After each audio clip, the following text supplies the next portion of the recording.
मेरे दादाजी ने मरने से पहले मुझसे कहा था कि घर में 1 लाख मिलियन छिपे हुए हैं। लेकिन मरने से पहले उन्होंने मुझे यह नहीं बताया कि पैसा कहाँ रखा है। इसलिए मैंने पूरे घर को पूरी तरह उलट पुलट कर दिया। हर जगह खोज डाली, लेकिन आखिर में मुझे सिर्फ एक टूटा हुआ सिंक मिला। और उसी वक्त जब मैं ये सोच रहा था कि दादाजी ने मुझे धोखा दिया है, तभी अचानक मैंने देखा कि 5 मिनरल वाटर की बोतलें जो मैंने गलती से उस सिंक में फेंक दी थीं, अचानक 10 बोतलों में बदल गईं। मुझे लगा शायद मेरी आंखें धोखा दे रही हैं, इसलिए मैंने तुरंत उन 10 बोतलों को बाहर निकाला। फिर मैंने उनमें से एक बोतल दोबारा अंदर डाली और कुछ ही सेकंड बाद अपनी आंखों से साफ देखा कि वो एक बोतल 2 बोतलों में बदल गई। तब मुझे समझ आया कि ये कोई साधारण सिंक नहीं है, बल्कि ये तो साफ तौर पर एक जादुई चीज है। जैसे कॉर्नुकोपिया, इसमें जो भी चीज डालो वो दोगुनी हो जाती है। 10 चीजें 20 बन जाती हैं। एक मिनरल वाटर की बोतल की कीमत सिर्फ 10 सेंट है। ये देखकर मैं चौंक गया और खुशी से बोला, वाह, अब तो मैं अमीर बनने वाला हूं। इसके बाद मैंने लगातार मिनरल वाटर की बोतलें उस सिंक में डालनी शुरू कर दी और बिना रुके उन्हें एक सांप की खाल वाले बैग में भरता रहा। लगभग 1 घंटे तक मैं यही करता रहा।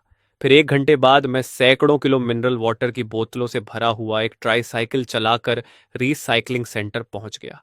वहां पहुंचते ही किसी ने कहा, अरे लड़के, इस बार तो तुमने काफी ज्यादा इकट्ठा कर लिया है।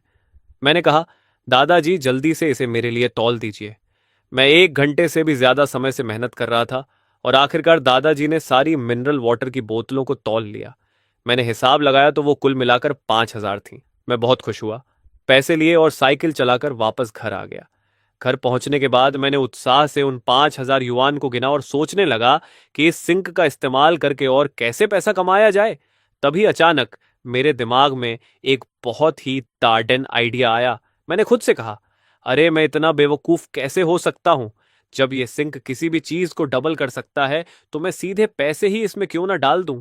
ये सोचते ही मैंने तुरंत अपने अभी अभी कमाए हुए 5,000 युआन उस सिंक में फेंक दिए। कुछ ही सेकंड बाद सच में एक चमत्कार हुआ। पहले 5,000 युआन 10,000 बन गए, फिर 10,000 से 20,000, 20,000 से 40,000 और इसी तरह बढ़ते बढ़ते वो रकम 1,28,000 तक पहुंच गई। मेरे सामने जब पैसे एक छोटे पहाड़ की तरह जमा हो गए तो मेरा दिल खुशी से भर गया और मैं हंसने लगा। हाहा, अब से मैं भी एक अमीर आदमी बन गया हूं कि मातेंग, अलीबाबा, मामा बिल गेट्स, सबको मैं खरीद सकता हूं। लेकिन जैसे ही मैं सोफे पर बैठकर अपने आप पर गर्व कर रहा था, तभी अचानक मुझे एक समस्या याद आई। मैंने तुरंत पैसों का एक बंडल उठाया और ध्यान से देखा तो पाया कि डुप्लीकेट किए गए पैसों के सीरियल नंबर बिल्कुल वही हैं जो असली पैसों के थे। ये देखकर मैं निराश हो गया, क्योंकि इसका मतलब था कि यह पैसा असल में इस्तेमाल नहीं किया जा सकता। तभी अचानक दरवाजे पर जोर जोर से दस्तक होने लगी और आवाज आई, जल्दी दरवाजा खोल और पैसे वापस कर। यह सुनकर मैं घबरा गया और बोला, ओह नहीं, ये तो हेहू भैया है। हेहू एक गैंगस्टर है। 1 साल पहले मैं अपनी पसंद की लड़की को आईफोन गिफ्ट देना चाहता था, लेकिन मेरे पास पैसे नहीं थे, इसलिए मैंने हाई हू से उधार लिया था।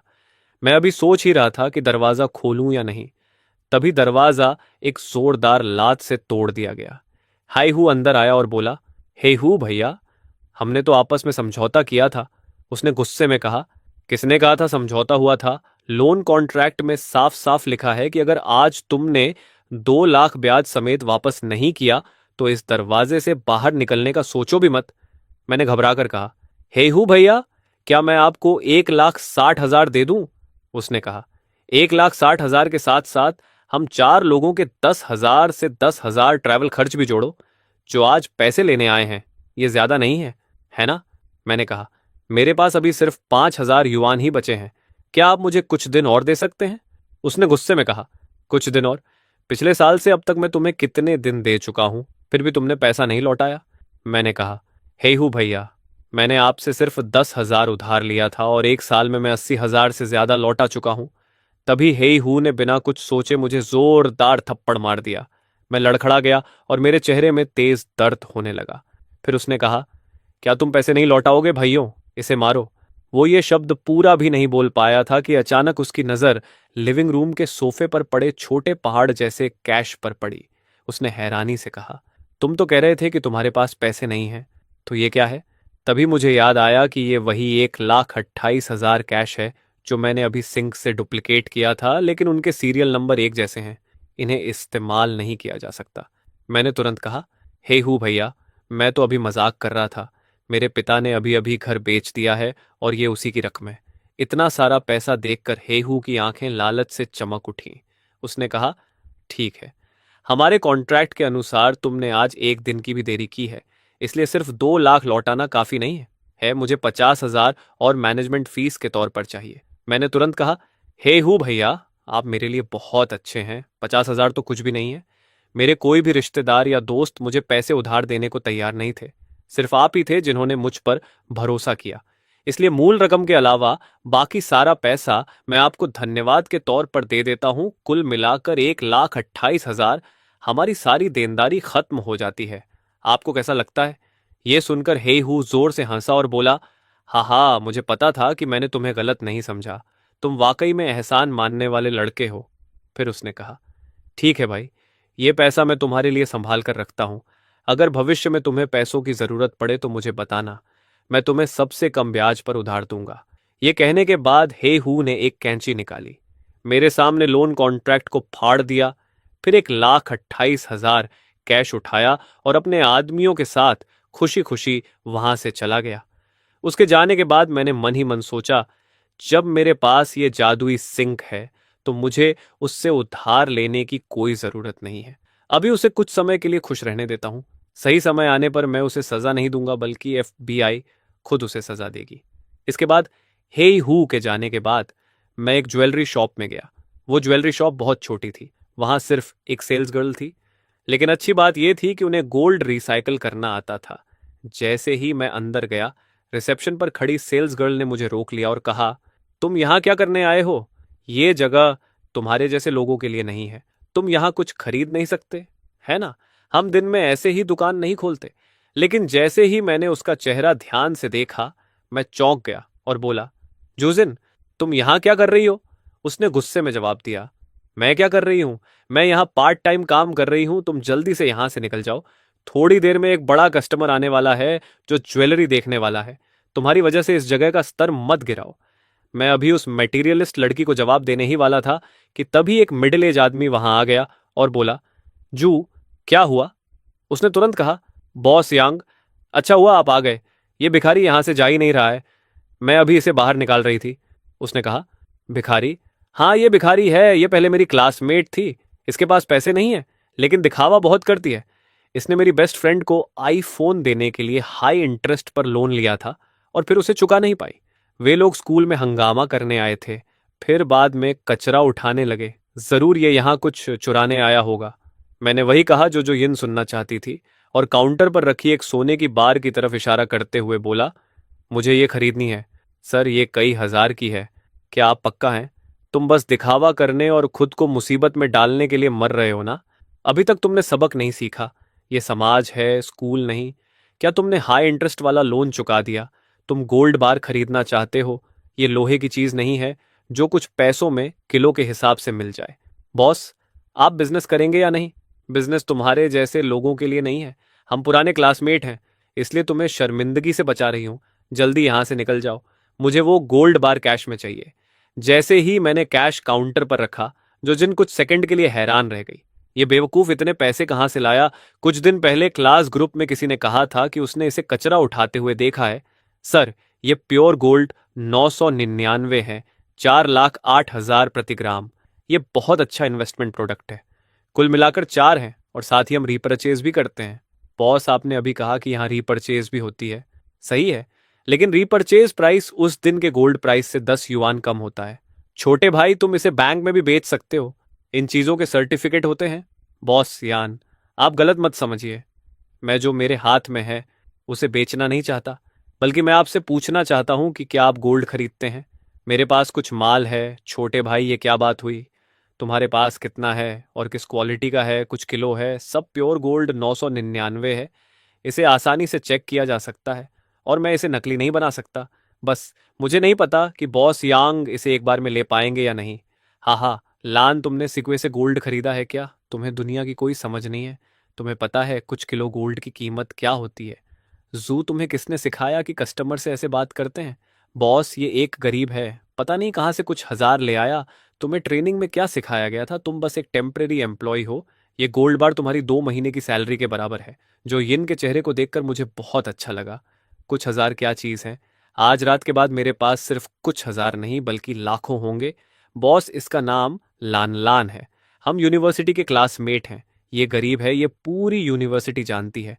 अगर इसके परिवार के पास गोल्ड होता तो ये हाई इंटरेस्ट लोन लेकर मोबाइल खरीदने की हालत में नहीं आता और चुका भी नहीं पाता। मैंने सुना है इसके माता पिता ने घर बेच दिया, फिर भी वो कर्ज नहीं भर पाए। चुप हो जाओ श्याओजो। मैंने तुम्हें यू की वजह से इंटर्नशिप का मौका दिया था। अगर तुम इतनी एहसान फरामोश हो तो कल से आने की जरूरत नहीं है। अभी के अभी हमारे कस्टमर से माफी मांगो। मैनेजर यान, मैं इससे माफी नहीं मांगूंगी। जल्दी माफी मांगो, वरना कल से मत आना।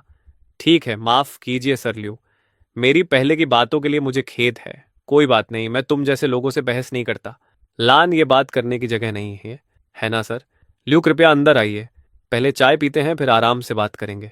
हम सर लियो, आपने अभी कहा कि आपके पास कई दर्जन किलो माल है। आप मेरा मजाक तो नहीं उड़ा रहे? यंग बॉस यांग, मैं आपका मजाक कैसे उड़ा सकता हूँ? मेरे पास है या नहीं ये आपको कल पता चल जाएगा। बस मुझे नहीं पता कि आप इतने दर्जन किलो ले पाएंगे या नहीं। अगर ये प्योर गोल्ड 999 है तो मैं इसे 350 युआन प्रति ग्राम में खरीदूंगा। आपके पास कितना है बॉस? अगर ऐसा है तो इसमें ज्यादा ईमानदारी नहीं लगती? हम अगली बार सहयोग करेंगे। लगता है बॉस यांग के पास सहयोग करने की ज्यादा इच्छा नहीं है। 375 से ज्यादा नहीं दे सकता। ठीक है, डील पक्की। उसके बाद बॉस यांग मुझे दरवाजे तक छोड़ने आए। सर लियू, जब मैं काउंटर से गुजर रहा था तो अचानक शाओजू ने मुझे आवाज दी। जल्दी से सर। लियू को रजिस्टर करो। आज के बाद ये हमारे डायमंड मेंबर होंगे। बॉस, आप क्या कह रहे हैं? क्या आप इस भिखारी को डायमंड मेंबरशिप देना चाहते हैं? इसमें क्या दिक्कत है? लेकिन डायमंड मेंबरशिप तो सिर्फ 10 मिलियन खर्च करने के बाद मिलती है। कोई बात नहीं, इसे खोल दो। कल मैं और सर लियू एक बड़ी डील पूरी करने वाले हैं। ये डायमंड मेंबरशिप मेरी तरफ से ईमानदारी का प्रतीक है। सर लियू, इस जगह के छोटे साइज से धोखा मत खाइए। हमारी ज्वेलरी जोंगाई जेड एसोसिएशन की मेंबर है। ये डायमंड मेंबरशिप कार्ड आपको जोंगाई जेड एसोसिएशन की एनुअल कॉन्फ्रेंस में शामिल होने का अधिकार देता है। मैं ये सोचकर जाने वाला था कि ये चीज बेकार है, तभी एक तेज आवाज आई। इस भिखारी के झांसे में मत आइए। इसके पास इतना गोल्ड होना नामुमकिन है। कल की डील जरूर एक धोखा है। अब समझ आया ये यहाँ क्यों आया है। ये सिर्फ आपकी डायमंड मेंबरशिप कार्ड ठगना चाहता है। तुम भी जानते हो जे जे हमेशा अमीर बनने का नाटक करता रहता है। लगता है तुम्हें अभी तक काफी सबक नहीं मिला। तुम्हें पता है बॉस यांग कौन है? अगर तुमने उसे धोखा दिया तो तुम्हें समझ नहीं आएगा कि तुम्हारा क्या हाल होगा। जान दातों ने कुछ नहीं कहा, बस चुपचाप मान लिया। इससे जूयन का घमंड और बढ़ गया। भिखारी हमेशा भिखारी ही रहेगा और कभी ऊपर नहीं उठ पाएगा। अच्छा हुआ शाओ ने तुम्हें छोड़ दिया, वरना वो भी तुम्हारी वजह से परेशान होती। क्या तुम्हें इतना यकीन है कि मैं गोल्ड नहीं ला सकता और बॉस के साथ डील नहीं कर सकता? लान, तुम्हें बाकी लोग नहीं जानते लेकिन मैं जानती हूं। तुम अब भी वही सबके लिए नफरत के लायक जोकर हो। कई दर्जन गोल्ड बार। जे जे, अगर तुम्हारे पास सच में इतने गोल्ड बार होते तो मैं जो इन घुटनों के बल बैठकर तुम्हें डायमंड कार्ड दे देती। जब तुम इतनी बेसब्री से मेरे सामने घुटने टेक कर माफी मांगना चाहती हो तो मैं तुम्हारी ये इच्छा जरूर पूरी करूंगा। अगर मैं कल गोल्ड लेकर आ गया तो तुम घुटनों पर बैठकर माफी मांगते हुए वीडियो रिकॉर्ड करोगी। बॉस यांग, आपको गवाह बनना होगा। सर लियू, आप चिंता मत कीजिए। जब तक आपके गोल्ड में कोई समस्या नहीं होगी मैं इसे घुटनों पर बैठाकर इसका डायमंड कार्ड बनवाऊंगा। घर लौटने के बाद लान ने सेफ के अंदर गोल्ड बार डाल दिए। कुछ ही देर में गोल्ड बार फिर से लान के सामने दिखाई देने लगे। मैंने कर दिखाया, मैंने कर दिखाया। मैं सच में अमीर बन गया। उसी समय जो यिन दिन में हुई बेइज्जती से जल रही थी। रात को उसने यूनिवर्सिटी के ग्रुप में मैसेज किया कि लान ज्वेलरी शॉप में डींगे मार रहा था और उसने ये भी जोड़ा कि लान ने उसे परेशान किया और उसे घुटनों पर बैठाकर वीडियो बनवाने की धमकी दी वगैरह। अगले दिन जब लान फिर से ज्वेलरी शॉप पहुंचा, जैसे ही वो अंदर गया उसने कई लोगों को बात करते और उसका मजाक उड़ाते सुना।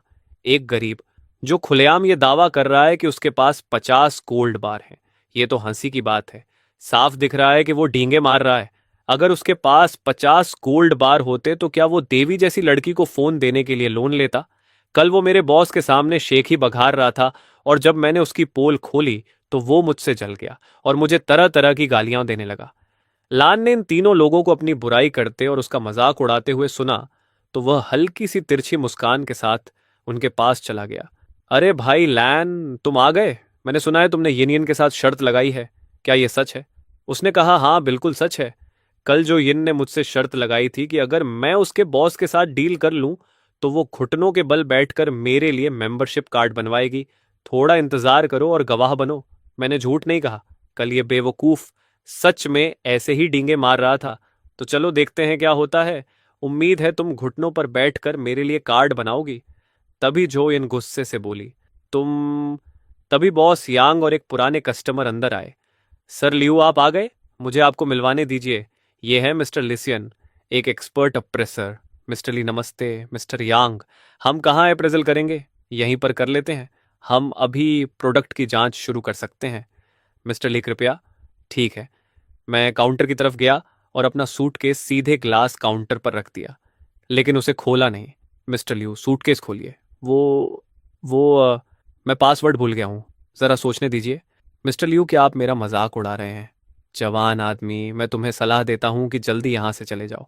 आगे लोगों को धोखा देने मत निकलना, वरना जब बॉस यांग गुस्सा होंगे तो हाल अच्छा नहीं होगा।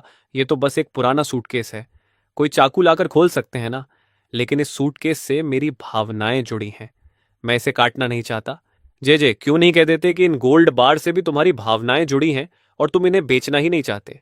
आज मैं मिस्टर ली की इज्जत रखते हुए तुमसे बहस नहीं करूंगा, लेकिन तुम्हें मुझे एक जवाब देना होगा। बॉस, इसे घुटनों पर बैठाकर माफी मंगवाइए। तभी जब जोयिन बहुत खुश होकर खुद को जीतता हुआ समझ रही थी, तभी लान को अचानक पासवर्ड याद आ गया। उसने हाथ बढ़ाकर लॉक घुमाया और अगले ही पल सूटकेस खुल गया। लान ने एक गोल्ड बार निकाला और मिस्टर लिसुयन को दे दिया। मिस्टर ली कृपया देखिए। लिजुयन ने गोल्ड बार को ध्यान से कुछ देर देखा, फिर बॉस यांग की तरफ मुड़कर कहा, डेटन, इन सामान में कोई दिक्कत नहीं है। इसकी प्योरिटी भी स्टैंडर्ड के अनुसार है। मेरे हिसाब से ये प्योर गोल्ड 999 है। पूरी तरह पक्का करने के लिए आप चाहें तो प्रोफेशनल मशीन से दोबारा जांच कर सकते हैं, लेकिन ये बात सिर्फ औपचारिकता थी, क्योंकि अगर वो सच में मशीन से चेक करवाते तो जैसे खुद की ही बेइज्जती करते। बॉस यांग, जल्दी से तौल लीजिए, मुझे और भी काम है। ठीक है, ठीक है, मैं किसी को बुलाता हूँ तौलने के लिए। जूयिन, तुम क्या कर रही हो? जल्दी तराजू लेकर आओ। बॉस, मैं अभी लाई। जूयिन को उम्मीद नहीं थी कि लान सच में गोल्ड निकाल देगा। उसके मन में डर था कि अब उसे सच में घुटनों पर बैठना पड़ेगा, लेकिन उसने खुद को समझाया कि नहीं, वो तो बस एक करीब है, इसके लायक नहीं। जल्दी ही वजन पूरा हो गया और लान ने देखा कि मामा ट्रेजर ऐप में उसके खाते में 11 मिलियन से ज्यादा आ चुके हैं। उसके दिल में खुशी की लहर दौड़ गई, लेकिन तुरंत उसने एक और दिलचस्प बात सोची। बॉस यांग, मुझे याद है, आपने कहा था कि आप मुझे इस जगह का डायमंड मेंबरशिप कार्ड देंगे, है ना? आप सही कह रहे हैं मिस्टर लियू। मैं अभी अरेंज करता हूँ। श्याओ जोऊ, तुम्हें याद है तुमने कल मिस्टर लियू से क्या वादा किया था? अब अपना वादा पूरा करो, जैसा सही लगे वैसा करो। कल मैं खुद गवाह था। तुमने कहा था कि अगर मिस्टर लियू 50 गोल्ड बार निकालता है तो तुम घुटनों पर बैठकर उसका कार्ड बनाओगी। बॉस, मैं घुटनों पर नहीं बैठूंगी। जो दिन तुम्हारा मुंह खाने के लिए है या कुछ और करने के लिए। तुम कहती हो नहीं बैठूंगी तो नहीं बैठोगी। लान, तुम सिर्फ इसलिए खुद को बड़ा मत समझो क्योंकि तुम्हारे पास थोड़ा पैसा आ गया है।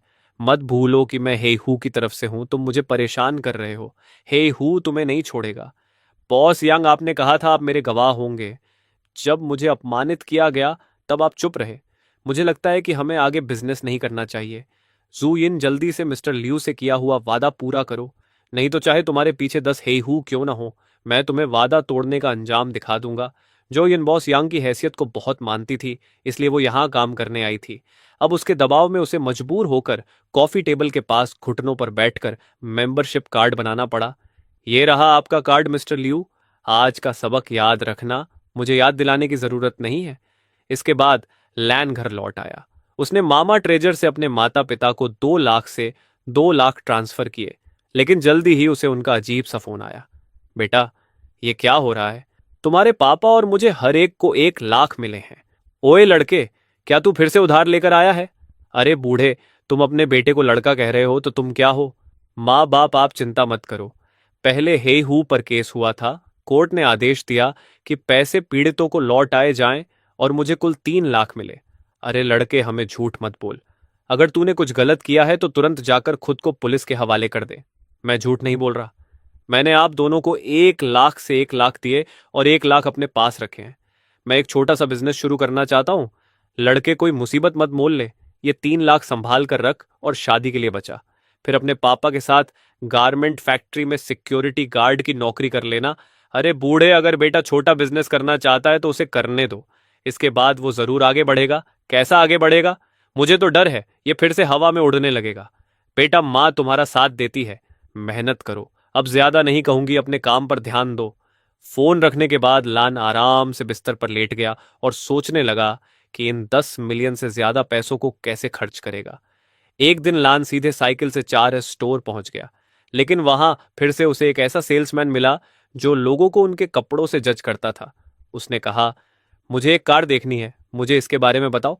उस सेल्समैन ने तिरस्कार से कहा, तुम्हारा ये हाल देखकर लगता है तुम कार खरीद सकते हो। जल्दी साइड में हो जाओ, मुझे दूसरे कस्टमर को अटेंड करना है। लान ने कहा, क्या तुम लोगों को उनके लुक से जज कर रहे हो? तभी श्याओ फैन नाम का दूसरा सेल्समैन बोला, श्याओ फैन, अगर तुम हर तरह के कस्टमर को सर्व करोगे तभी तुम बेस्ट सेल्समैन बन सकते हो। तभी एक आदमी बोला, अरे डायरेक्टर जान, वो डायनासोर कैरिंग वुल्फ कार वाला ग्राहक फिर आ गया है, जिसे आपने पिछली बार देखा था। हम फिर से फैक्ट्री वारंटी के लिए अप्लाई कर सकते हैं। क्या कहते हैं? तुम लोगों को क्या हुआ है? मैं पहले आया हूं और तुम मुझे अटेंड नहीं कर रहे।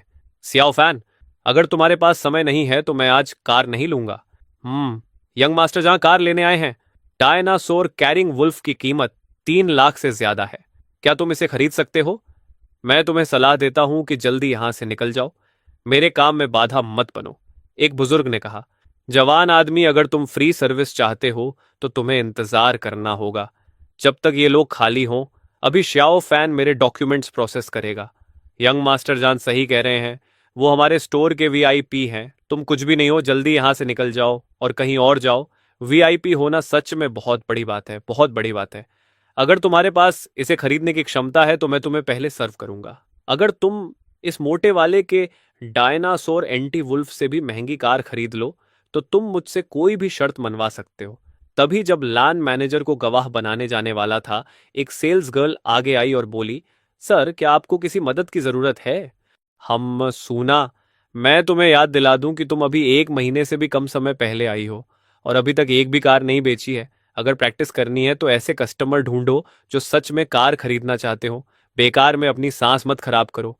सेल्स गर्ल फेंगजुन कस्टमर कार देखना चाहता है, मैं इन्हें दिखा देती हूँ। आप मैनेजर जांग को कॉन्ट्रैक्ट साइन कराने ले जाइए। अगर तुम किसी गंवार को सर्व करना चाहती हो तो करो। लो, इस सर को ले जाओ। अब मैं तुम्हें वो कार मॉडल दिखाऊंगी जिसमें तुम्हारी दिलचस्पी है। लान बोला, मैं चाहता हूं कि ये सब गवाह बने। अगर मैं उस मोटे वाले की कार से महंगी कार खरीद लूं तो मैं उस सेल्समैन से कुछ भी मांग सकता हूं।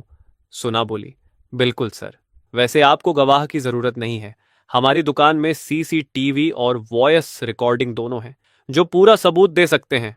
लान बोला, तो मुझे सीधे स्टोर की सबसे महंगी लूजन ब्रांड की स्पोर्ट्स कार दिखाओ। सबसे महंगी, ज्यादा सोचने की जरूरत नहीं है। मेरा समय कीमती है, सीधे वहीं ले चलो। सुना लान को हाई एंड कार सेक्शन में ले गई और अभी उसने कुछ बोलना भी शुरू नहीं किया था कि जंगर्दन और फेंगजून, जो अभी अभी काम खत्म करके आए थे, भी वहां पहुंच गए। जांगरडान बोला, सुना लगता है तुम पक्की नौकरी पाने के चक्कर में पागल हो गई हो। तुम सच में एक गंवार को प्रीमियम कार सेक्शन में ले आई। ये अपनी पूरी जिंदगी बेच दे तब भी एक टायर नहीं खरीद पाएगा। फेंगजुन बोली, मिस्टर फैंग, इतनी बुरी बात मत कहिए, शायद ये खरीद सके। सुना बोली, क्या तुम मुझे हंसाकर मारना चाहती हो? ये खरीद सकता है, मजाक मत बनाओ। तभी लान बोला, मिस सू, मुझे यही लूसन कार चाहिए। मामा ट्रेजर से पेमेंट कर दूं, ठीक है ना? सुना चौंक गई और बोली, सर लियू, क्या आप सच में कह रहे हैं? लान बोला, क्या मैं तुम्हें बेवकूफ बनाऊंगा? ये लो फोन, खुद जाकर पेमेंट कर लो। मैं नहीं जाऊंगा। पासवर्ड है 383838। भले ही सूना को भरोसा नहीं था, फिर भी वो कैशियर के पास गई और पेमेंट प्रोसेस करने लगी। तभी जैंगरडान और फेंगजून हैरानी से मुंह खोले खड़े रह गए और अचानक कैश रजिस्टर की आवाज आई। मामा ट्रेजर ने 15,54,623 युआन प्राप्त किए। Transaction complete. सुना खुशी से दौड़ती हुई आई और बोली, सर, ये आपका फोन। लान बोला, मिस सु अपने मैनेजर को बुलाइए, मुझे एक सुझाव देना है। सूना बोली। ठीक है सर लियू, आप 1 मिनट रुकिए, मैं मैनेजर को बुलाती हूँ। जांगड़दन को समझ आ गया कि उसने खुद की बेइज्जती करवा ली है। वो 1 सेकंड भी रुकना नहीं चाहता था और तुरंत वहां से चला गया। फेंगजुन को भी पछतावा हुआ, लेकिन उसने दिखाने की कोशिश की कि उसे फर्क नहीं पड़ता। उसने कहा, सुना ये ऑर्डर मेरा है, मुझे साइन करना चाहिए था। तुमने मिस्टर लियू के साथ डील कैसे कर ली? सुना बोली, अभी तो तुम मिस्टर लियू को तुच्छ समझ रही थी और अब कह रही हो कि ऑर्डर तुम्हारा है। तुम्हें शर्म नहीं आती? फेंगजुन बोली, मैं तुम्हारी सीनियर हूं, अगर मैं तुम्हारा ऑर्डर ले लूं तो क्या हुआ? लान बोला, मिस सू इससे बहस मत करो, जाओ मैनेजर को बुलाओ। फेंगजुन गुस्से में बोली, तुम खुद को क्या समझते हो? क्या तुम जब चाहो मैनेजर को बुला सकते हो? लेकिन सुना सच में मैनेजर को ले आई। मैनेजर बोला, मिस्टर लियू मैं आपकी क्या मदद कर सकता हूं? लान बोला, मेरी बस एक मांग है, इस फेंगजून को नौकरी से निकाल दिया जाए और आगे कभी भी इसे आपकी किसी भी शाखा में नौकरी न मिले। फेंगजून गुस्से में बोली, तुम खुद को क्या समझते हो? मैं इस दुकान की स्टार सेल्स पर्सन हूं, मेरे बिना यह दुकान चल ही नहीं सकती।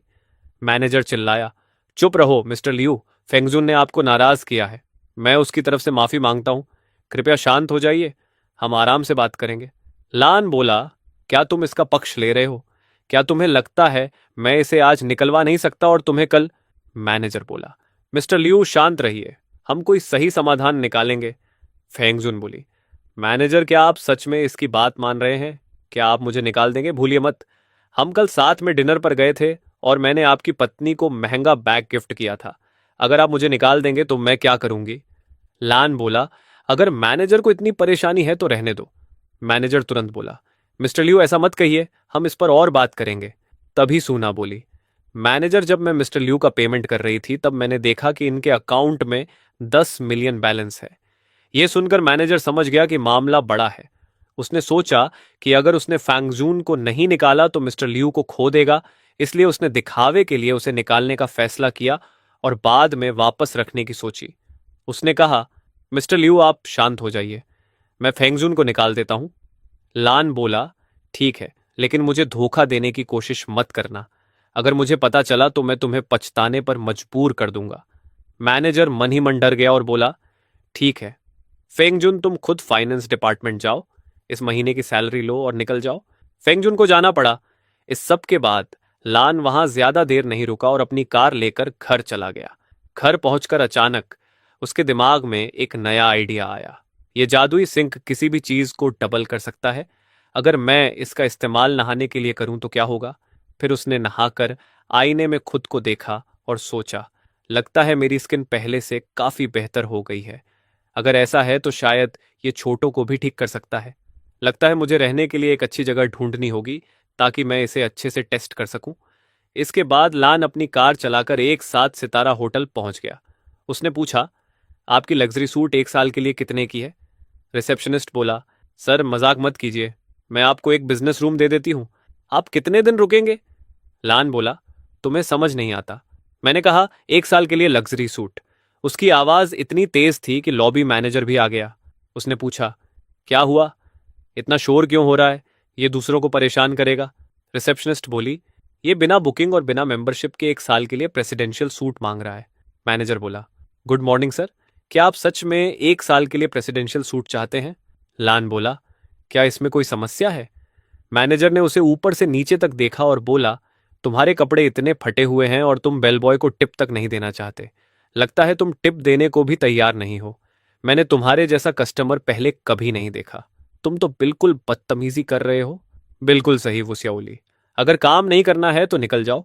सर अगर आप 1 साल के लिए लग्जरी स्वीट लेना चाहते हैं तो आप हमारे होटल के सभी मेंबरशिप बेनिफिट्स वाली ब्लैक गोल्ड सुप्रीम कार्ड के लिए भी क्वालिफाई करते हैं, लेकिन पूरे साल की फीस एक ही बार में देनी होगी और बीच में कोई रिफंड नहीं मिलेगा। क्या आप सच में बुक करना चाहते हैं? खोलो इसे, इतनी बकवास क्यों कर रहे हो? मिस्टर लियू, कुल रकम 6 करोड़ 11,16,420 युआन है। आप पेमेंट कैसे करना चाहेंगे मिस्टर लियू? सियानसन होटल में आपका स्वागत है। हम उम्मीद करते हैं कि आने वाला 1 साल आपका यहाँ आरामदायक घर जैसा अनुभव होगा और हम आपकी पूरी सेवा करेंगे। देखा तुमने, दादाजी का पैसा कभी खत्म नहीं होता। तभी जब लान स्टाफ का इंतजार कर रहा था कि उसे प्रेसिडेंशियल स्वीट तक ले जाया जाए, तभी आवाज आई, लान, मुझे उम्मीद नहीं थी कि तुम यहां छुपोगे। लान ने सामने खड़े उस आदमी और औरत को देखा और उसे याद आया कि पहले इसी औरत के लिए उसने अपने घर के डेमोलिशन के सारे पैसे दे दिए थे। लान, तुमने शौया की बेस्ट फ्रेंड को चोट पहुंचाई, जो यिन को नौकरी से निकाल दिया गया। अब इसका हिसाब कैसे चुकाओगे? लान बोला, जो यिन खुद इसके लिए जिम्मेदार है, इसका मुझसे क्या लेना देना। अपनी हद में रहो। तुम सोचते हो कि तुम अमीर बन गए हो, उस पैसे के बिना तुम कुछ भी नहीं हो। लान को यह सब सुनकर बस हंसी आ रही थी। उसने कहा, लियासाओ, अगर तुम्हारे पास ग्रुप का सहारा ना हो तो तुम कुछ भी नहीं हो। ज्यादा पास मत आओ। मुझे डर है कि तुम्हारे शरीर की बदबू मुझे गंदा कर देगी। अगर बदबू की बात करें तो वो उस बिगड़े हुए अमीर लड़के से आती है जो शराब और औरतों में डूबा रहता है। लान, तुम तो एक बिगड़े हुए अमीर लड़के के लायक भी नहीं हो। तुम सोचते हो कि 10 मिलियन लेकर तुम हाई सोसाइटी में घुस गए हो। सपने देखना बंद करो। मैं यहाँ सिल्वर VIP मेंबर हूं और सानसेन होटल में एक अनलिखा नियम है कि अगर तुम्हारे जैसे किसी गंवार ने किसी मेंबर को नाराज किया तो होटल उसे सर्विस देने से मना कर देता है। मैनेजर, ये गंवार मेरी स्टे एक्सपीरियंस खराब कर रहा है, इसे बाहर निकालो। Young master Amoli, mister Liu हमारे ब्लैक गोल्ड सुप्रीम मेंबर हैं। आपकी सिल्वर VIP से भी ऊपर मेरे पास इन्हें निकालने का अधिकार नहीं है। क्या ये गंवार ब्लैक गोल्ड सुप्रीम मेंबर है? नामुमकिन। ये तो बस एक गरीब है। अरे, जब बड़े लोग लड़ते हैं तो छोटे लोग पिसते हैं। मैनेजर W, मेरे पिता भी यहाँ ब्लैक गोल्ड मेंबर हैं। अब तो आप इस गंवार को निकाल सकते हैं, ये मेरी स्टे एक्सपीरियंस खराब कर रहा है। मैनेजर बोला, भले ही डायरेक्टर ली आपके पिता हैं और ब्लैक गोल्ड सुप्रीम मेंबर हैं, लेकिन मिस्टर लियू भी अभी अभी 1 साल के लिए प्रेसिडेंशियल स्वीट बुक कर चुके हैं। हमें उनके एक्सपीरियंस का भी ध्यान रखना होगा। यंग मास्टर अमोल बोला, उसके पास बस 10 मिलियन है, देर सबेर खत्म हो जाएंगे, तब देखेंगे वो कैसे गिरता है। मैनेजर W, बताओ VIP लेवल किसका ऊंचा है, उसका या मेरा? मैनेजर बोला, वो सिल्वर VIP है और आप ब्लैक गोल्ड सुप्रीम है, इसलिए वो कोई भी नहीं है। मैनेजर, अब होटल के नियम के हिसाब से इस आदमी को क्या सजा मिलनी चाहिए जिसने मुझे नाराज किया है? वो चिल्लाया, तुम लोग हिम्मत कैसे कर सकते हो?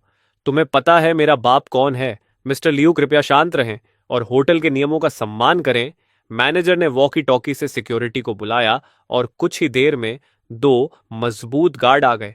यंग मास्टर अमोल बोला, तुम लोग मुझे छूने की हिम्मत करते हो?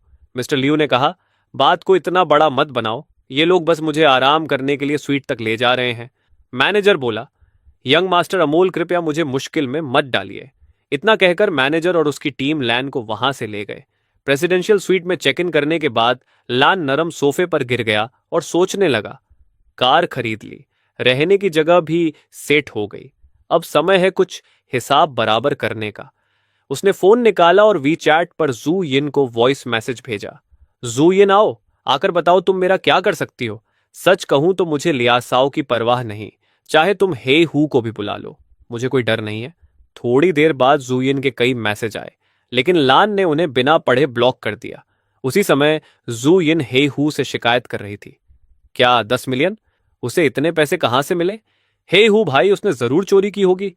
वो इतना गरीब है, अगर उसके पास पहले इतने पैसे होते तो वो आपसे उधार क्यों लेता? हे हु भाई, आपको मेरे लिए न्याय करना होगा।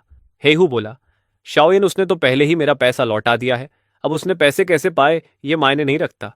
लेकिन जूयिन बोली, मुझे बहुत अपमान महसूस हो रहा है। अगर आप मेरी मदद करेंगे तो मैं आज आपके लिए कुछ भी करने को तैयार हूं। अगली सुबह जब लान उठा और फोन देखा तो उसमें हे हु के दर्जनों मिस्ड कॉल थे। लैन मुस्कुराया और बोला, मछली कांटे में फंस चुकी है, लगता है कल रात की योजना काम कर गई। उसने वीचैट खोला और जो यिन के मैसेज पढ़े और सोचा, हे हु को तो मैंने छोटे से प्लान में फंसा लिया। एक जेंटलमैन की बदला लेने में देर हो सकती है, लेकिन आता जरूर है। आज ही हाई हु को जवाब दूंगा। ये सोचकर उसने हाई हु को कॉल किया। उधर से आवाज आई, ओह, ये तो मिलियनियर लान है, तुम्हें हम जैसे छोटे लोगों को कॉल करने की फुर्सत कैसे मिल गई? लान बोला, हे हु भाई, ऐसा मत कहिए, आप कहाँ हैं, मैं अभी मिलने आता हूं। हे हु बोला, मैं तुम्हारे घर पर हूं। बहुत बढ़िया लान, तुम्हारे इस टूटे फूटे घर में 10 मिलियन कैश छिपा था और अब जब तुम अमीर हो गए हो तो मेरे कॉल तक नहीं उठा रहे। लान बोला, हे हु भाई, अभी अभी अमीर बना हूं, थोड़ा मजे कर रहा था, मैं तुरंत आता हूं, हम पैसों की बात करेंगे। हे हु बोला, तुम्हारे पास 10 मिनट हैं, अगर तुम नहीं आए तो हर 10 मिनट की देरी पर 1 मिलियन काट लूंगा। लान हंसकर बोला, 10 मिनट के 1 मिलियन, ठीक है, ये 10 मिलियन तो तुम्हारे लिए ही रखे हैं। है हूँ, मुझे डर है तुम इसे संभाल नहीं पाओगे। ये सोचकर लान जानबूझकर थोड़ा देर से निकला, फिर अपनी कार लेकर पुराने इलाके में पहुंचा। कार पार्क की और सीधे अपने छोटे से कंटेनर वाले घर में चला गया। अंदर जाते ही उसने देखा हे हू और जू यिन सोफे पर बैठे हैं। हे हू हंसते हुए बोला, ओ मिलियनेयर वापस आ गया, क्या बात है? लान बोला, हे हू भाई मेरा मजाक मत उड़ाइए। हे हू बोला, ये उदास चेहरा क्यों बना रखा है? क्या डर है कि मैं तुम्हारा पैसा छीन लूंगा? फिर उसने घड़ी देखते हुए कहा, तुम 45 मिनट लेट हो, चलो 50 मिनट मान लेते हैं, यानी 5 मिलियन, है ना? हे हू हंसते हुए बोला, कुल 10 मिलियन में से 5 मिलियन तो सिर्फ लेट फीस हो गई। मुझे नहीं पता उसे इतना हिम्मत कहाँ से मिल गया। अच्छी बात यह है कि वो 10 मिलियन तो पहले से ही हे हू के लिए तैयार हैं। हे हू भाई अभी उन 5 मिलियन को छोड़ देते हैं। पहले बात करते हैं कि आपने मेरी औरत को जो बेइज्जती की है उसकी, उसके मानसिक नुकसान के लिए 1 मिलियन और उसकी नौकरी छूटने के नुकसान के लिए 1 मिलियन। मैं आपको ठग तो नहीं रहा ना हे हू भाई? अगर मुझे पहले से पता होता कि जिन बहन आपकी औरत है तो मैं उसे छूने की हिम्मत भी नहीं करता। सारी गलती मेरी है। ये सारा पैसा मैं आपको मुआवजे के तौर पर दे रहा हूं। उम्मीद है हे हू भाई आगे मुझे प्रोटेक्शन देंगे। मैं वादा करता हूं। हे हू हंसते हुए बोला, अच्छा तो बताओ तुम इस बड़े भाई को कितना सम्मान दिखाना चाहते हो? लान बोला, यह सम्मान की बात नहीं है हे हू भाई, आप ऐसे इंसान नहीं हैं। आपने कहा मैं 50 मिनट लेट आया इसलिए 5 मिलियन देना होगा, और जिन बहन के नुकसान के 2 मिलियन मिलाकर कुल 7 मिलियन बनते हैं, तो मैं आपको 7 मिलियन दूंगा। हे हू हंसकर बोला, वाह लड़के तुम तो बड़ी अच्छी बातें करते हो। फिर उसने जो यिन की तरफ देखा और कहा, जान तुम क्या कहती हो? जो यिन बोली, सिर्फ पैसे देने से काम नहीं चलेगा, इसे घुटनों के बल बैठकर माफी भी मांगनी होगी। ये औरत सच में निर्दयी थी। हे हू सिर्फ लालची था, लेकिन ये औरत उसकी जान लेने पर तुली थी। हे हू ने भी मौके का फायदा उठाते हुए कहा, मैं तुम्हारी रक्षा नहीं कर पाया, इसके लिए मुझे दोष मत देना। भाई तो भाई होते हैं और औरत अलग होती है। मुझे भी नहीं चाहिए कि मेरा खजाना दुखी हो। ये 7 मिलियन मैं रख लेता हूं, लेकिन आज तुम्हें मेरे खजाने के सामने घुटनों के बल बैठकर माफी मांगनी होगी। ये सुनते ही लान का चेहरा बदल गया, लेकिन उसने खुद को संभाल लिया और बोला, हे हू भाई, आदमी के घुटनों के नीचे सोना होता है, मैं घुटने नहीं टेक सकता। हे हू गुस्से में बोला, लान इसका क्या मतलब है? मैं तुम्हें मौका दे रहा हूं और तुम उसकी कद्र नहीं कर रहे। आज या तो घुटनों पर बैठो या मैं तुम्हारे घुटने तोड़ दूंगा। लान बोला, हे हू भाई जिन बहन, ऐसे समझो कि मैं कुछ जानता ही नहीं। माफी के तौर पर इन 10 मिलियन में से मैं सिर्फ 1 लाख लूंगा और बाकी सब जिन बहन के लिए छोड़ दूंगा। मुझे बस जाने दो। जूयन बोली, मतलब बाकी 3 मिलियन मेरे होंगे? लान बोला, हाँ जिन बहन आप दिल की बड़ी हैं, सारा पैसा रख लीजिए। मैं सिर्फ 1 लाख लेकर कहीं दूर जाकर साधारण जिंदगी जी लूंगा। जोयन बोली, ठीक है। अरे भिखारी, अच्छा हुआ तुम समझदार निकले, हम ये पैसा रख लेते हैं और दोबारा हमें दिखना मत। हेहू बोला, सही है लड़का समझदार है, अगर फिर पैसे की जरूरत पड़े तो मुझे बताना, मैं तुम्हें सबसे कम ब्याज पर दूंगा, समझे? लान बोला, ठीक है हेहू भाई धन्यवाद, जिन बहन धन्यवाद। ये कहकर दोनों लोग कैश से भरा सूटकेस लेकर चले गए। लान मुस्कुराते हुए उन दोनों बेवकूफों को जाते हुए देखता रहा और बोला, क्या मजाक है ये सब? ये लोग चाहते थे कि मैं घुटनों पर बैठूं, लेकिन ये हे हू सच में बिजनेस करना जानता है। पहले मेरा पैसा ले लिया और फिर मुझे ही ब्याज पर उधार देने की बात करता है। कमाल का बिजनेसमैन है। लान ने मुस्कुराकर इस बात को हल्के में लिया। उसने एक लाइटर निकाला और बचा हुआ सारा कैश जला दिया। ये सब करने के बाद उसने कहा, सब खत्म हो गया, अब नई जिंदगी शुरू होगी। तुरंत उसने अपना फोन निकाला और एक कॉल किया। लान कार चलाते हुए होटल वापस जा रहा था, तभी उसे पुलिस का फोन आया कि हे हू को काबू में कर लिया गया है और उसे जांच और बयान के लिए बुलाया जा रहा है। लान सीधे शिनचन जिले के पुलिस स्टेशन पहुंच गया। वहां हे हू चिल्ला रहा था, यह पैसा मेरा नहीं है, सब उसने मुझे दिया है, मेरे पास सबूत है, ये सारा पैसा उसी का है जो उसने ज्वेलरी शॉप में गोल्ड बेचकर कमाया है। हे हू का केस देखने वाला ऑफिसर हुआन जेन था, जो इस इलाके का स्क्वाड लीडर था। उसने हे हू से कहा, सच सच बताओ तुम बार बार अपराध करने वाले हो? हे हू बोला, मैं कैसा अपराधी हूं? इतने सालों से मैं कानून मानता आया हूं। ऑफिसर बोला, अच्छा अब समझ आया तुम बार बार पैसे क्यों भेज रहे थे, तुम मुझे फंसाना चाहते थे। हे हू गुस्से में बोला, जब मैं बाहर आऊंगा तो तुम्हारी खैर नहीं। ऑफिसर ने डांटते हुए कहा, ध्यान से बात करो, मेरे सामने भी धमकी दे रहे हो? फिर उसने लान से कहा, तुम्हारा नाम लान है ना? आओ जांच में सहयोग करो। तुमने सुना अभी हे हु कह रहा है कि यह पैसा तुमने उसे दिया और तुमने ज्वेलरी शॉप से 10 मिलियन चुराए। लान बोला, मैंने चोरी नहीं की, लेकिन हाल ही में मैंने 10 मिलियन का गोल्ड बेचा है। हालांकि मेरा पैसा लगभग खर्च हो चुका है। ऑफिसर ने पूछा, इतनी जल्दी 10 मिलियन खर्च हो गए? लान बोला, मैंने 1.5 मिलियन की कार खरीदी और 6 मिलियन से ज्यादा में 1 साल के लिए लग्जरी स्वीट बुक किया। बाकी पैसे मैंने अपने पुराने कर्ज चुकाने में लगा दिए। आप बैंक स्टेटमेंट चेक कर सकते हैं। ऑफिसर वांगजन ने तुरंत अपने स्टाफ से लैन के बैंक रिकॉर्ड, फॉरेस्ट स्टोर और होटल से कंफर्म करवाया और सब कुछ सही निकला। उसने कहा, ठीक है मिस्टर लैन, धन्यवाद सहयोग करने के लिए। अगर जरूरत पड़ी तो हम आपसे संपर्क करेंगे। लान बोला, ठीक है ऑफिसर, मैं कानून मानने वाला नागरिक हूं और अपराध रोकने में हमेशा मदद करूंगा। लान ने सोचा, जूयिन तो बच गई, पता नहीं आखिर में उसने हेहू को छोड़ा या हेहू ने उसे बचाया। ये सोचते हुए उसने वी चैट खोला और देखा जूयिन का मैसेज था, भिखारी, तुम सच में चालाक निकले। ये मामला यहीं खत्म नहीं होगा। श्याओया मेरी मदद करेगी। तुम हेहू को धोखा दे सकते हो, लेकिन लिसाइन को नहीं।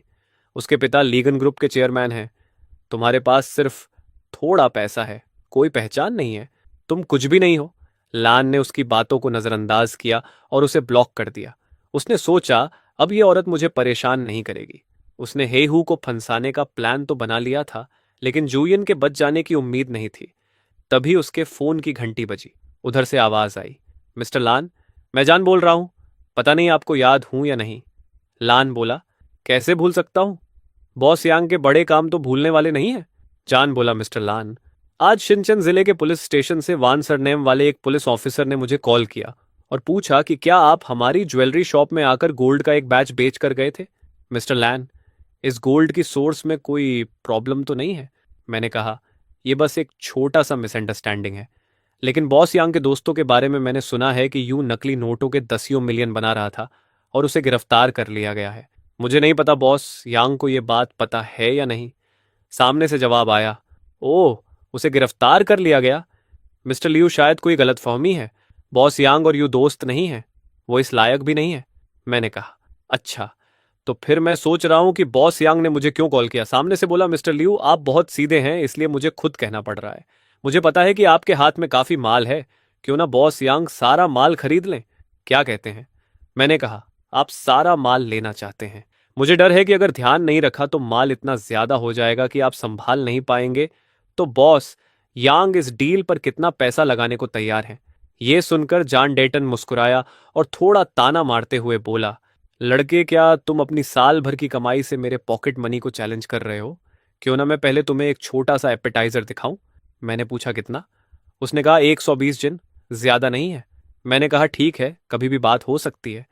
फिर तय हुआ कि मैं कल बॉस यांग की दुकान पर आऊंगा और मेन डील पर बात करूंगा। होटल वापस आकर लान ने गोल्ड बार को फिर से डुप्लीकेट करना शुरू किया और जल्दी ही एक 120 जिन तैयार हो गए। अगले दिन लान गोल्ड बार लेकर बॉस यांग की ज्वेलरी शॉप पहुंचा। बॉस यांग ने मजाक करते हुए कहा, ब्रदर लियू, तुम काफी जल्दी आ गए। लान बोला, मैं तुम्हें पैसे देने की जल्दी में नहीं हूं, माल लेकर आया हूं। बॉस यांग बोला, मुझे ब्रदर लियू पर भरोसा है। 120 जिन सच में 120 जिन है। चलो अंदर चलते हैं।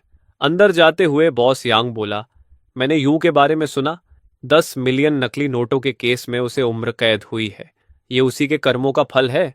लान बोला, हाँ, लेकिन मुझे उम्मीद नहीं थी कि यू सच में जू यिन को बचाएगा। बॉस यांग बोला, ब्रदर लियू, तुम्हें सावधान रहना चाहिए। वो औरत बहुत संकीर्ण सोच वाली है। तुमने ज्वेलरी शॉप में उसे बेइज्जत किया है।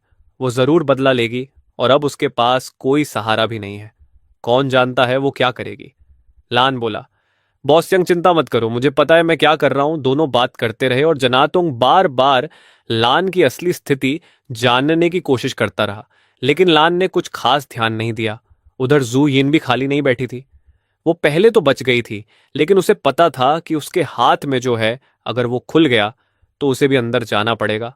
उसे सबसे ज्यादा गुस्सा इस बात पर था कि लैन जैसा भिखारी अमीर बन गया और उसके सामने दिखावा कर रहा है। उसने सोचा उसका पैसा जरूर कहीं से गड़बड़ है।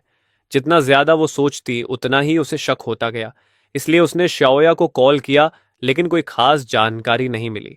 बस इतना पता चला कि लान ने साइसेंगियन होटल में 1 साल के लिए लग्जरी स्वीट बुक किया है, इसलिए उसने लान का पीछा करने का फैसला किया। लान ज्वेलरी शॉप से निकलकर कार में होटल वापस आया। जैसे ही वो होटल लॉबी में घुसा, उसे हल्का सा एहसास हुआ कि कोई उसे देख रहा है। उसने साइड में नजर डाली तो देखा एक लड़की सोफे पर बैठी है, मास्क और सनग्लास लगाए हुए, हाथ में मैगजीन है, लेकिन नजरें उसी पर थीं। लान ने तुरंत पहचान लिया, वो जोजिन थी, लेकिन उसने कुछ रिएक्ट नहीं किया और सीधे लिफ्ट की तरफ बढ़ गया। उसने सोचा ये तो खुद जाल में फंस गई। रात 9 बजे लन होटल से बाहर निकला और शहर की तरफ कार लेकर चला। जू इन टैक्सी में उसका पीछा करती रही। रास्ते में लान ने बॉस यांग को कॉल किया और पूछा, क्या आपको कोई भरोसेमंद प्राइवेट डिटेक्टिव पता है? मुझे कुछ काम के लिए चाहिए।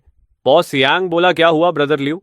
लान बोला, कुछ नहीं, बस एक छोटा सा चूहा है। बॉस यांग बोला, हाँ मेरे पास एक भरोसेमंद आदमी है, वो एक रिटायर्ड मिलिट्री है और अब उसकी अपनी सिक्योरिटी कंपनी है, मैं उसका नंबर भेजता हूँ। लान ने धन्यवाद कहा और नंबर सेव कर लिया। फिर वो अपनी कार पुराने जर्जर इलाके में ले गया। कार से उतरते ही उसे महसूस हुआ कि जोयिन अंधेरे में उसका पीछा कर रही है। उसने ध्यान नहीं दिया और हल्की सी मुस्कान के साथ अंदर चला गया। जोयिन भी पीछे पीछे गई। चलते हुए लान काफी देर तक सोचता रहा और आखिर में उसने एक प्लान बनाया कि वो इस जादुई बर्तन का इस्तेमाल करके जोयिन और लिसाओकिन के बीच टकराव पैदा करेगा। उसे अफसोस था कि वो एक बार में बहुत ज्यादा गोल्ड नहीं बेच सकता, वरना वो दुनिया का सबसे अमीर आदमी बन जाता। उधर जोयिन हैरान थी और सोच रही थी, क्या ये सच में कॉर्नुकोपिया है? क्या सच में ऐसा जादुई बर्तन होता है? थोड़ी देर बाद लान ने गोल्ड बार पैक की और साथ में वो जादुई बर्तन भी ले गया। जू यिन सिर्फ देखती रह गई। उसे पता था कि वो खुद उस जादुई चीज को हासिल नहीं कर सकती, इसलिए उसने लिसाओ को इस्तेमाल करने का फैसला किया।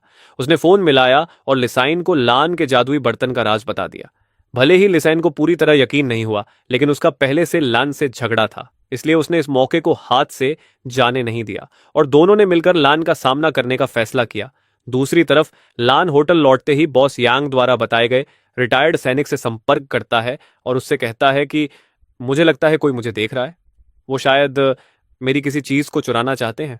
मुझे तुम्हारी मदद चाहिए उन्हें नजर में रखने के लिए। उसने बताया कि एक जूयन है और दूसरा लिसाओकिन, ली ग्रुप का बेटा। उस आदमी ने बिना ज्यादा सवाल किए हामी भर दी और कहा वो सब संभाल लेगा। लान ने उससे लिसाओकिन के पिता लिगान के बारे में भी जानकारी इकट्ठा करने को कहा, खासकर उसका ईयू से कोई संबंध है या नहीं। 1 हफ्ते बाद खबर आई कि जू यिन और लिसाओकिन सच में मिल गए हैं और 2 बार कैफे में मिलकर लान के जादुई बर्तन को पाने की प्लानिंग कर चुके हैं। लान ने उससे कहा कि अब एक और काम करना है, मुझे इस बर्तन जैसा दिखने वाला एक नकली बर्तन चाहिए। ज्यादा सवाल मत पूछो, बस ढूंढ दो। 3 दिन बाद वो नकली बर्तन मिल गया। लान ने असली बर्तन को सेफ में रख दिया और नकली को टेबल पर रख दिया। फिर होटल के रेस्टोरेंट में खाना खाते वक्त उसने जानबूझकर अपना रूम कार्ड गिरा दिया। जैसे ही वो वहां से गया, जो यिन चुपके से आई और रूम कार्ड उठा लिया। थोड़ी देर बाद रिपोर्ट आई कि मिस्टर लियू आपके कमरे में घुसपैठ हो चुकी है। वो लोग उस बर्तन को लेकर शहर के बाहर की तरफ जा रहे हैं। मैंने पहले ही किसी को उनके पीछे भेज दिया है। ठीक है, पुलिस को कॉल करो और कंफर्म लोकेशन मुझे भेजो। ठीक है, तो ये वही जादुई बर्तन है जिसके बारे में तुम बात कर रही थी? हाँ यंग मास्टर ली, यही है। मैंने खुद लैन को इससे गोल्ड डुप्लीकेट करते हुए देखा है। क्या तुम्हें पूरा यकीन है कि यही चीज है? बिल्कुल। और इसे इस्तेमाल कैसे करते हैं? मैंने देखा था कि लान बस गोल्ड बार इसमें डालता था और वो बढ़ जाते थे। लिसाइन ने अपनी जेब से एक गोल्ड बार निकाला और उस प्लेट में फेंक दिया, लेकिन कोई रिएक्शन नहीं हुआ। उसने गुस्से में कहा, जूयिन क्या तुम मेरा मजाक उड़ा रही हो? जूयिन घबराकर बोली, नहीं मैं सच कह रही हूं, मैंने खुद देखा है। शायद शायद इसके लिए कोई मंत्र या सही समय चाहिए। लिसाइन ने शक भरी नजर से कहा, जूयिन तुमने कहा था सिर्फ एक ही बर्तन है, तो हम इसे कैसे बांटेंगे? जूयिन बोली, हमने तो 7 काम करने का फैसला किया था। लिसाइन हंसकर बोला, 7 काम? इतने बड़े खजाने को मैं किसी के साथ क्यों बांटूंगा? जो इन गुस्से में बोली, तो तुम सब कुछ अकेले रखना चाहते हो? लिसाइन ने तुरंत फोन निकाला और बाहर खड़े अपने बॉडीगार्ड्स को बुला लिया। जूयिन चिल्लाई, लिसाइन तुम क्या कर रहे हो? अगर मैं ना होती तो तुम्हें इस बर्तन के बारे में पता भी नहीं चलता। लिसाइन बोला, तो क्या, अब ये मेरा है, तुम अब मेरे किस काम की हो? जूयिन रोते हुए बोली, तुम मेरे साथ ऐसा नहीं कर सकते। मैंने तुम्हें यह सब बताया, लान को ट्रैक करने में मदद की। लिसाइन ने ठंडे स्वर में कहा, इसे बाहर ले जाओ। बॉडीगार्ड्स जूयिन को घसीटते हुए बाहर ले जाने लगे। तभी अचानक शटर का दरवाजा धीरे धीरे खुला और 1 दर्जन स्पेशल पुलिस अंदर घुस आई। 3 दिन बाद लान डिटेंशन सेंटर गया और लिसाइन से मिला। लान बोला, यंग मास्टर ली, वो सिंक काम कर रहा है क्या? लिसाइन गुस्से में बोला, लान, तुमने मुझे फंसाया है ना, ये सब तुम्हारी चाल थी। लान मुस्कुराकर बोला, यंग मास्टर ली, आपकी बातें बड़ी दिलचस्प हैं। मैंने आपको कहाँ फंसाया? आप ली ग्रुप के वारिस होकर भी मेरे एक सिंक को चुराने आए और उसी के लिए मुझे ही दोष देने लगे। अगर ये बात बाहर फैल गई तो लोग हंसेंगे। लिसान चिल्लाया, वो सिंक नकली था। लान बोला, हाँ बिल्कुल नकली था। ऐसा कोई जादुई बर्तन होता ही नहीं। जूइन बस एक बेवकूफ है जिसे आसानी से बेवकूफ बनाया जा सकता है। लेकिन मुझे उम्मीद नहीं थी कि आप जैसे यंग मास्टर ली भी इतनी बेवकूफ़ी भरी बात पर यकीन कर लेंगे। अगर सच में ऐसा बर्तन होता तो मेरा परिवार दुनिया का सबसे अमीर होता। लान यहाँ लिसान से मिलने इसलिए भी आया था ताकि इस मामले को पूरी तरह खत्म कर सके, क्योंकि भले ही जादुई बर्तन की बात अजीब लगे, लेकिन अगर कोई सच में उस पर यकीन कर ले तो परेशानी हो सकती है। इसलिए उसने लिसाइन को साफ समझा दिया कि यह सब एक प्लान था और उसे उकसाकर यह दिखा दिया कि यह सब उसकी ही लालच का नतीजा था। एक सिंक के लिए किसी को नुकसान पहुंचाने जैसी बेवकूफ़ी की बात शायद लिसाइन भी किसी को बताने की हिम्मत नहीं करेगा। 2 महीने बाद कोर्ट ने लिसाइन को घर में घुसकर चोरी और झूठी गवाही देने के अपराध में 15 साल की सजा सुनाई। जू यिन को भी ब्लैक टाइगर ने बचाने की कोशिश की, लेकिन उसे भी फर्जी सबूत बनाने के लिए 12 साल की सजा मिली। दुर्भाग्य से वो लोग लिसाइन के पिता को नहीं गिरा पाए, लेकिन अब यह ज्यादा मायने नहीं रखता, क्योंकि इस जादुई बर्तन की मदद से और थोड़ा समय मिलने पर बिसी ग्रुप भी बस एक चींटी की तरह होगा जिसे कभी भी कुचला जा सकता है। अंत में लैन ने मन ही मन कहा, दादाजी आपका धन्यवाद।